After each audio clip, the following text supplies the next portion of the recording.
Thrilled and honored to introduce Congressman Xavier Bacerra, our honoree for today's luncheon. Congressman Bacerra was elected by his colleagues as Vice Chair of the Democratic Caucus, the fifth-ranking Democrat in the House of Representatives. Imagine, elected by his colleagues, mounted a campaign for this very, very important post.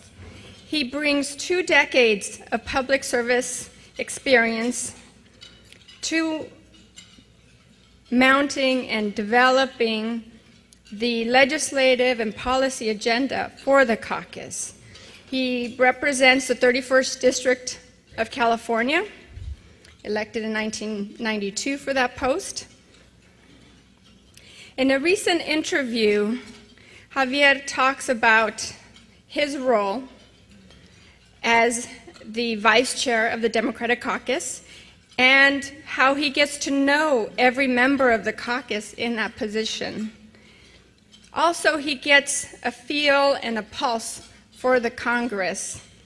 He is at the leadership table, developing the nation's policies, the Congress legislative agenda. It is an impressive position. We're so proud. Serves alongside Leader Nancy Pelosi, the nation's first woman in this important position.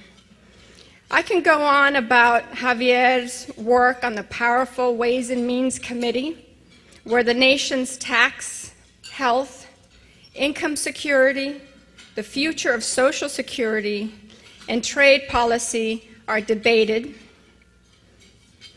But I most wanted you to get to know some of the amazing qualities of this leader, who I am proud to call one of my mentors.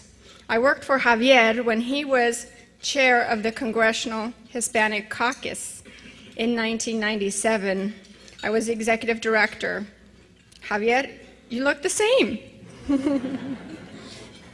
Even though I know that your 3 lovely daughters are probably my size, you must be so proud of them as well. Having worked alongside Xavier, I know the amount of work he puts into everything he does, every decision he makes. But first, everyone knows Xavier. Everyone that knows Xavier feels comfortable calling him Xavier, if you've noticed. And that says a lot about this person, because he's the type of person that takes the time to get to know you. He takes the time to learn the impact that national policy has on real people. Second, everyone who knows Xavier will agree that he brings incredible intellectual capacity, again, to everything he does. Third, everyone who knows Xavier calls him a champion of causes, a champion for his district, for Los Angeles, for the nation, for the Congress, for the Latino community. We all thank you for your leadership in mounting what we now have as legislation to help push the Latino Museum for the first time, a museum that will capture the contributions of Latinos in this great nation.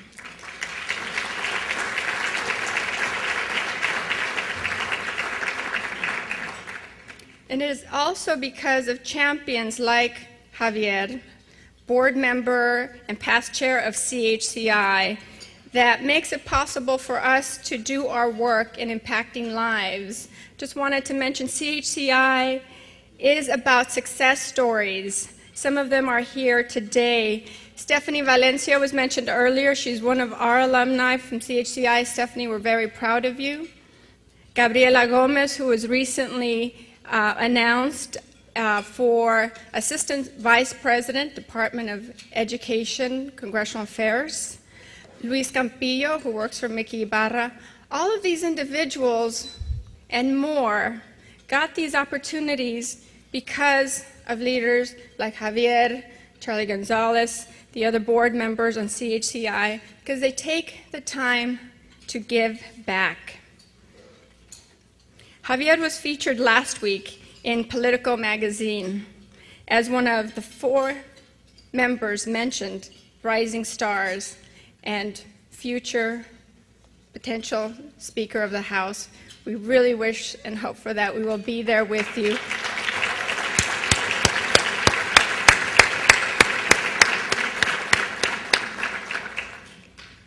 Need I say more? Please welcome our rising star, our star, Congressman Xavier Bacerra.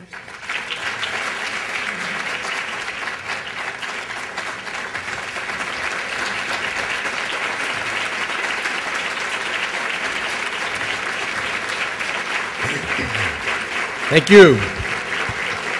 I've been told I may have a vote, so you better sit. Thank you very much. Esther, thank you for the words. Good thing I treated you nicely when you were working for me.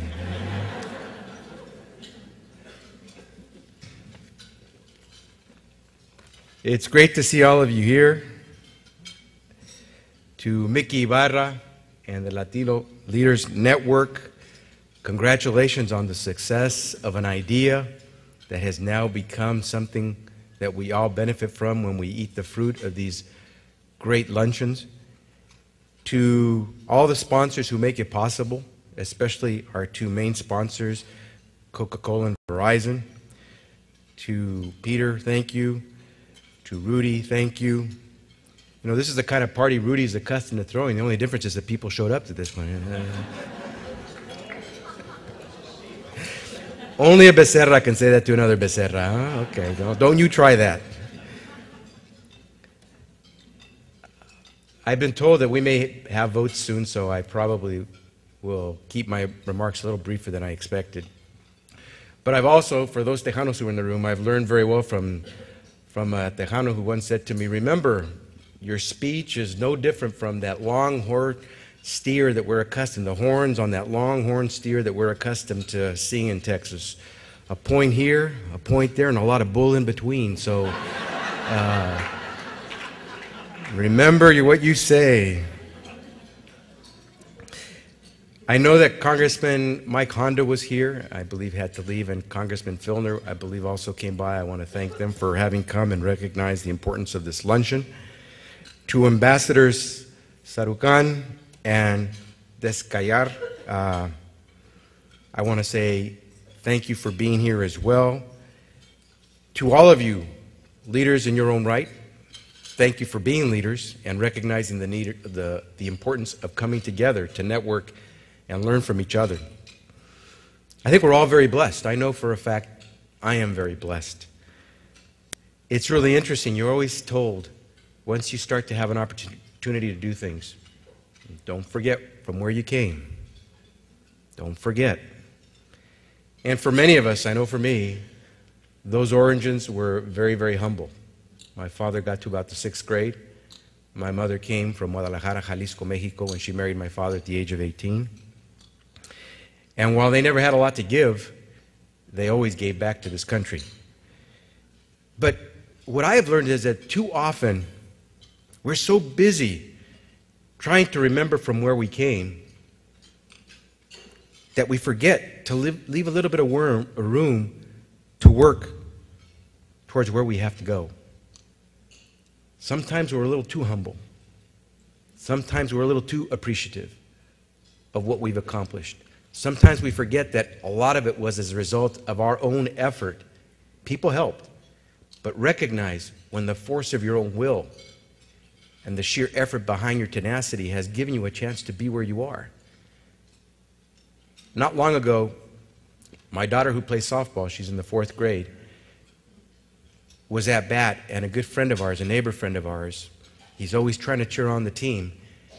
And he would always yell to all the kids, and when Natalia, my daughter, got up to bat, he said it the same thing. And it struck me when he said it, when I started thinking about some words I was going to give at a future speech. He'd always get up there and by the diamond and say to the kids, be a hitter, be a hitter, because, you know, most of the time these kids, when they pitch, they don't throw anything but balls. And so all the kids just watch and they get on base free because there's so many balls that are thrown, they don't have to worry about strikes. So he's always telling them, be a hitter, be a hitter. Be a hitter. I want to be a hitter. I want to remember my humble origins. I want to thank those who made it possible for me to rise. I want to help those who didn't get helped. But I want to be a hitter. Because if I just spend my time thanking people and remembering from where I came, I won't have time to hit that ball out of the park. And I got to hit it out of the park because there are too many people who will never get to go to that plate, to take the bat, to take one swing at the ball. And so I better be a hitter. And so, Vicki,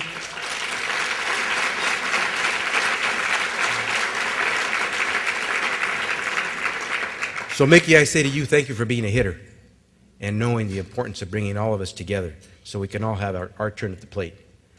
Now, I've witnessed and experienced a lot in my 16-plus years in the Congress.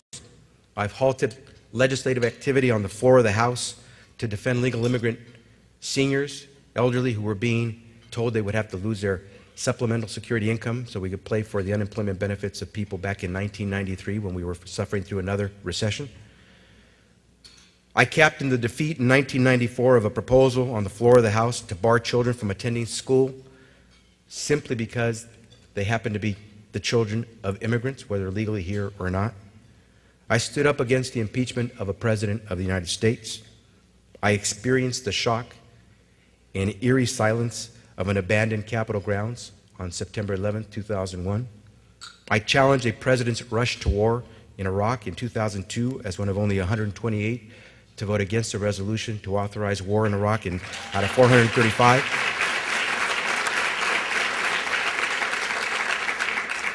I stood up early to help elect the first president of the United States of color.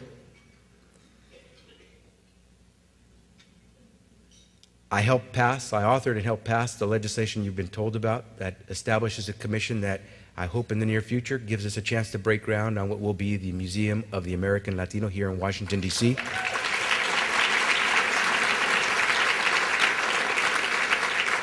I was offered a post on the president's cabinet. I'm still here. And along the way, I had a chance with my beautiful wife to have 3 children. But there's something that I remember that I was told the first year I got to Congress in 1993 that I remember so very well. It was told to me by Congressman Esteban Torres. One day, as we were in the rush of activity in committee and a vote was called, we were hurrying to get to the vote on the floor of the House before they closed the rolls. And as we were rushing up the steps of the East Capitol steps, I turned to Esteban and I said, you know, Esteban, sometimes I forget where I'm about to go. And he stopped me right there and he grabbed my shoulder and he said, Xavier, never forget where you're about to go.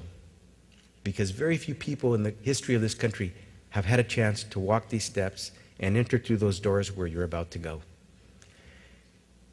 And that has stayed with me for so long because Esteban wanted me to be a hitter. And I think about that more and more, and I wish to myself, Esteban, why didn't you tell me that 30 years before, not in 1993, but in 1963, when as a 5-year-old, I saw my mom crying in front of the television set, not understanding why a television set would make my mother cry. And then learning a little bit later why she was crying, but still not quite understanding. Why would a woman who was born and raised in Guadalajara, Jalisco, Mexico, only 9+ years in this country, cry for a president she never met who had been assassinated? Esteban, if you'd been around a few years later when I started school, and all of a sudden I went from being Xavier for all of my life up to the age of 5, and all of a sudden I got a new name, Xavier. Esteban, had you been there, you would have helped me understand what was going on. Esteban, had you been there, you would have helped me understood as I was growing up And when people would ask, so what does your dad do? What does your mom do? And I would have to tell them, well, my dad's a worker in construction, and every day he gets up with the sun and doesn't come home till the sun's down. And every day when he comes home, he doesn't come dressed like me. He comes home very dirty. And Esteban, you could have helped me understand that I should not have been embarrassed to explain to people what my father did, even though people would say, now, Johnny, don't you grow up to be like that guy on the side of the road there digging those ditches, because that was my dad, digging those ditches. Esteban, I could have used you the day I got to Stanford University, living 2 hours from there, being raised in Sacramento, California, but never having been there before until the day I actually was set to enroll, and understood that I hadn't grown up middle class the way I had thought.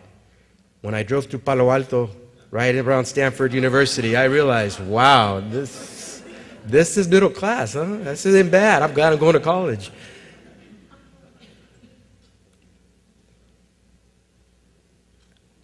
I could have used Esteban Torres' words a little earlier. I suspect a lot of us could have used the words of someone like Esteban Torres a little earlier to tell us, be proud of who you are.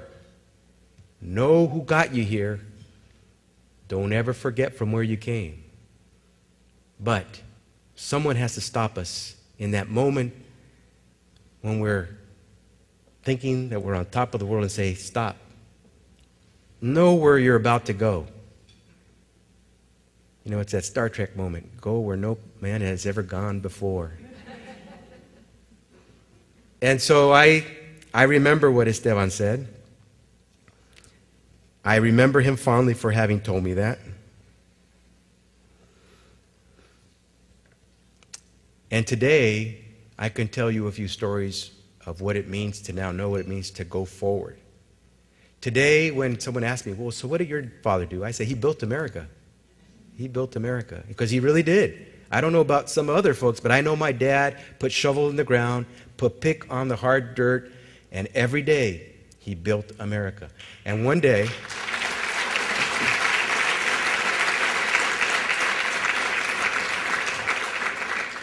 my father was working in a crew, and I had a chance to be in that crew because I had to help pay for my education in college. And I had the great privilege of being able to pull the jackhammer away from my father's hands.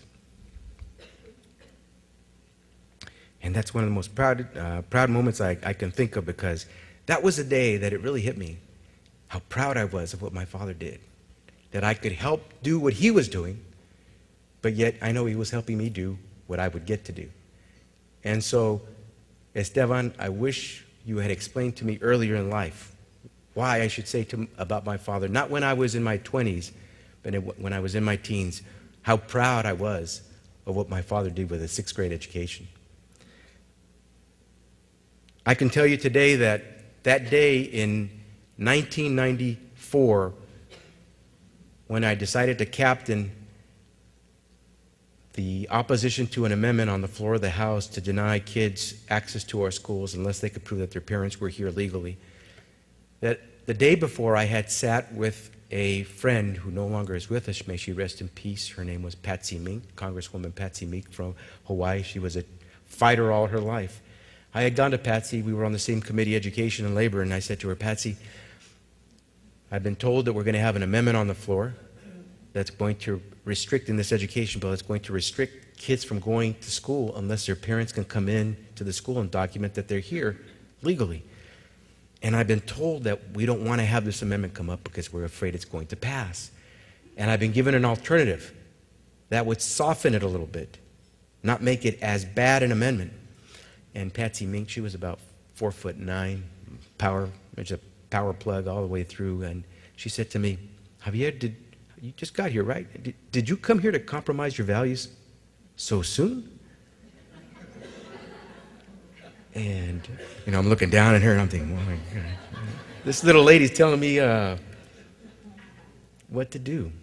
And so the next day, when I was asked by some of the members in the Democratic leadership, well, you ready to do this alternative amendment? I said, no, let's go forward and let's see what happens. And that debate started with very few of us on the floor because no one wanted to debate immigration in 1994. And a few of us were there, and we stood there and we said our piece why we should oppose this amendment. And then something very wonderful happened. Before you know it, I started to see a few other people trickle in. The one I remember most was a gentleman by the name of Kwesi Mfume, who at the time was the chairman of the Congressional Black Caucus, who came in, who was always an impassioned speaker, and came in and said, this isn't about immigrant kids, this is not about Latino kids, this is about our kids. And he said, and a fight to keep a kid in school is not just your fight, a fight to keep a kid in school is my fight. And before you know it, we started to have more members coming into the chamber to argue. And then before you know it, those who were for the amendment had come to us and say, are you willing to compromise and cut off debate pretty soon and let's take a vote on it? I said, no, let's let this amendment go its course. In 1994, when in California we passed Proposition 187 on the floor of the House of Representatives, we defeated this amendment to keep kids from going to school. I'm very proud of that.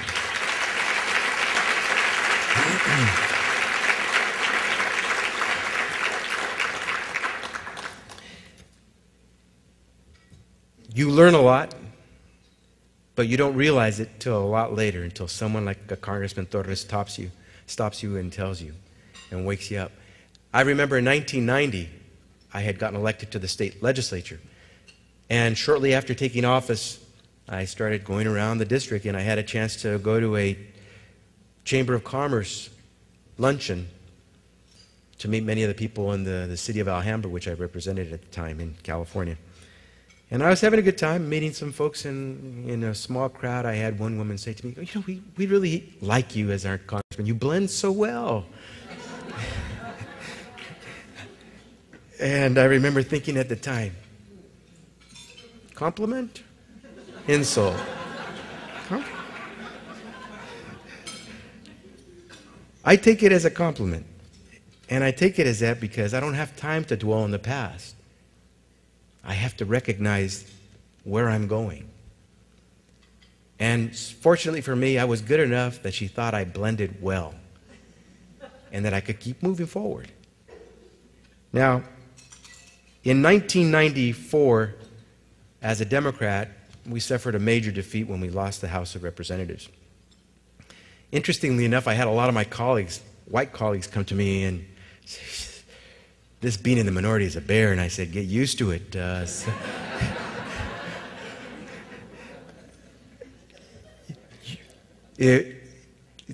was one of the times when I put things in context, that life is not so bad. I have gone through things that some are barely getting to experience. They're babes in the woods when it comes to some of this politics. We've had to go through this for so long in our life. When I turned 18 and went to Stanford University, I regained my name. I became Xavier Bacerra again. Why? Because I realized I'm Xavier. I'm not Xavier. So today, to this day, I can still tell you who my friends are and when I met them by when they come to, hey, Xavier, I know it was a high school friend.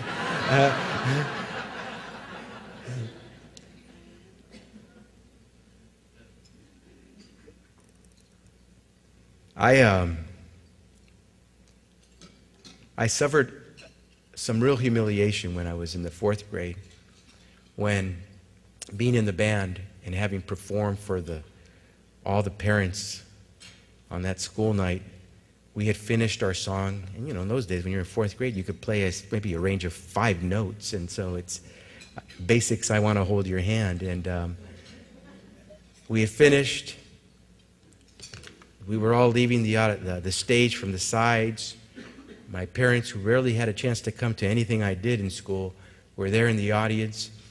As we're walking down the sides of the auditorium, filing out, I see my mother get up. In the crowd, all the crowd's clapping, I see my mother get up. And then I see her start walking through the people that are sitting there towards where I'm heading. And it's one of those things where it's like a guided missile kind of thing, where it's heading same direction. And I said, oh my God, Mom, sit down, sit down, sit down. Mom, sit down, sit down. And before you know it, she caught me.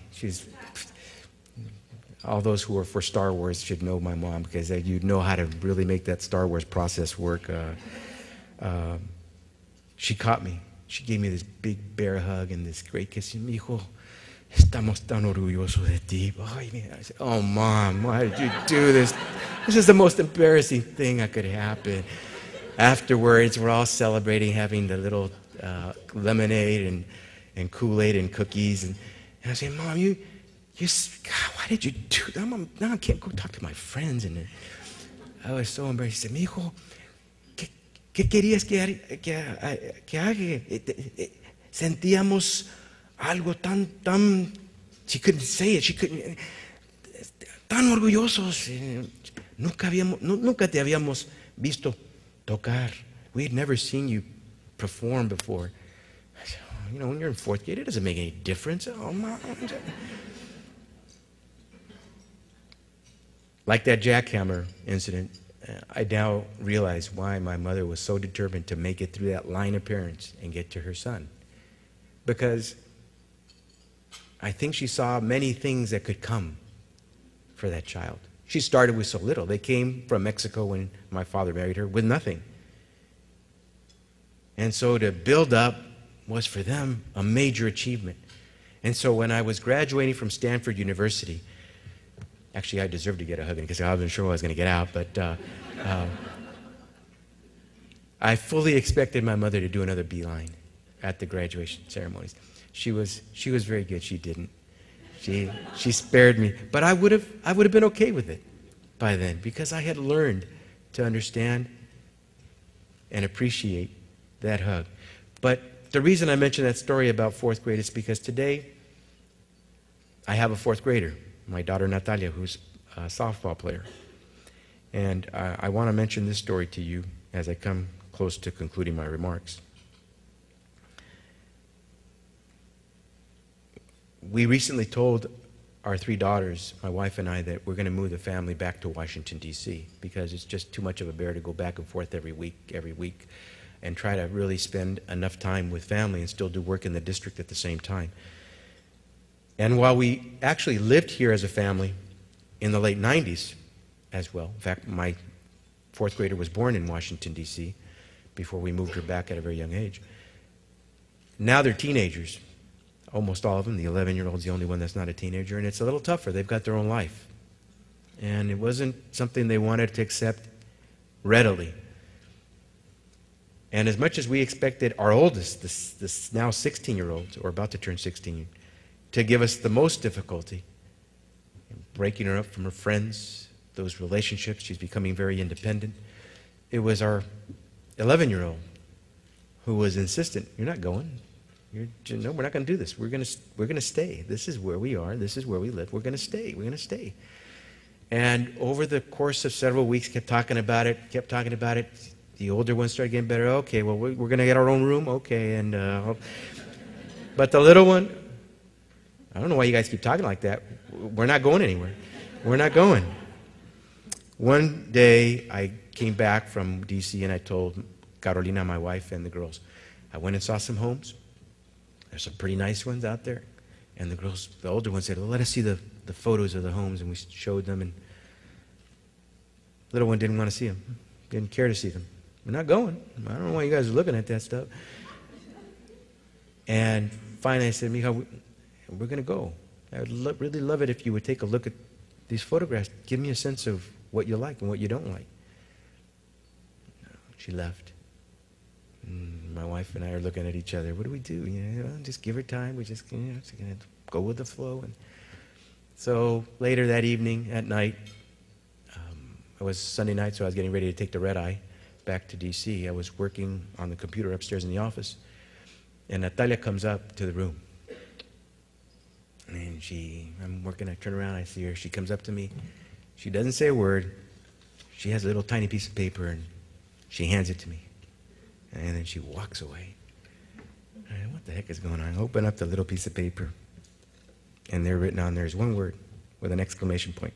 Congratulations. I had just gotten elected to be vice chair of the Democratic caucus, and that solidified our decision to make the move to Washington, D.C. And I still have that little piece of paper where she said congratulations, because she still doesn't want to move, but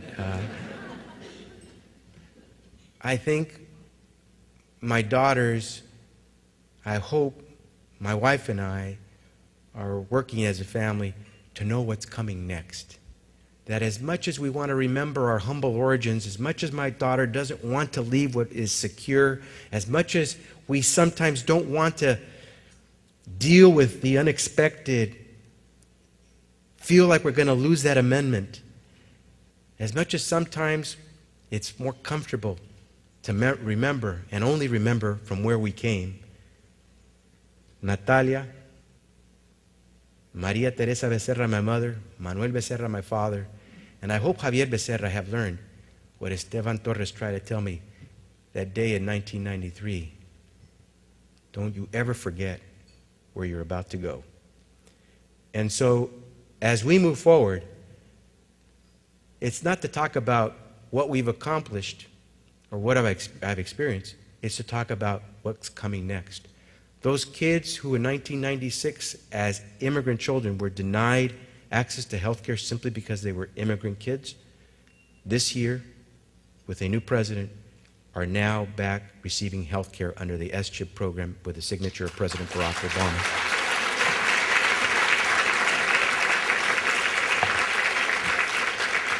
This year, if Harry and Louise, if we hit them out of the park, we might have health care reform the way we really deserve it.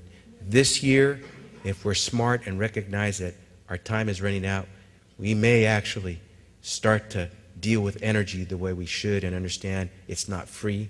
This year, and by God, this is where all of us have to go to the plate and be hitters. And this year, with the help of a president who understands this, but more importantly, with a network of Latino leaders, as we have here, we can hit it out of the park and give dignity back to all our immigrants who are in this country and say we will reform our immigration laws to give them what they deserve.